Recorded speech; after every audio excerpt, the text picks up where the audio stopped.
माझ्या हातात काय नाही, असंच माझ्या हातात काय नाही. अरे कधीतरी. आणि म्हणून एवढे वर्ष मगाशी रामदासबाई म्हणाले 30 वर्ष तुमच्याकडे मुंबई महापालिका एवढे ओरबाडून घेतलं, ते गेलं कुठं? कुठे गेली एवढी माया? लंडनला कुठे गेली?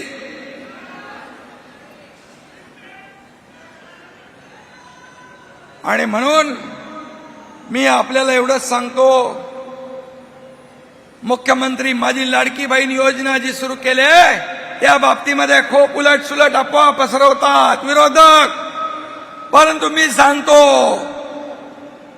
मुख्यमंत्री माझी लाडकी बहीण योजना कधीही बंद होणार नाही. हा एकनाथ शिंदेचा शब्द. 5 कोटी लोकांच्या घरात जाऊन शासन आपल्या दारीचा लाभ दिला आपण. आणि म्हणून एवढं सगळं 2.5 वर्षाच्या मुख्यमंत्री पदाच्या कारकिर्दीमध्ये काम केलं. म्हणून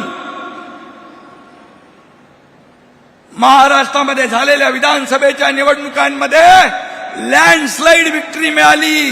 232 आमदार महायुतीचे विजयी झाले.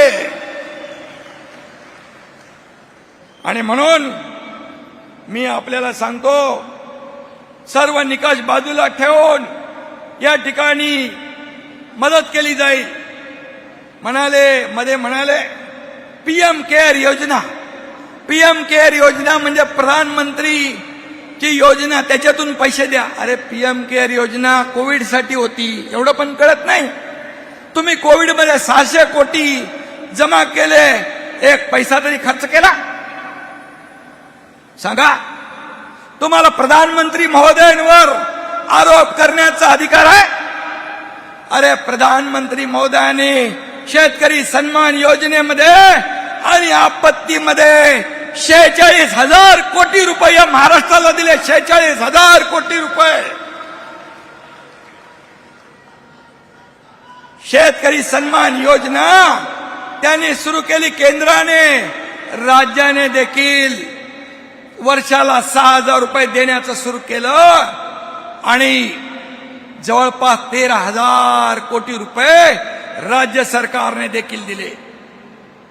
किती सांगू, केंद्राने काय दिलं? जेव्हा ऊस उत्पादक शेतकरी संकटात होता त्यावेळेस सहकार मंत्री, गृहमंत्री अमित शाह साहेबांनी 10,000 कोटी रुपये इन्कम टॅक्सचे माफ केले शेतकऱ्यांसाठी. हे दिलं केंद्राने.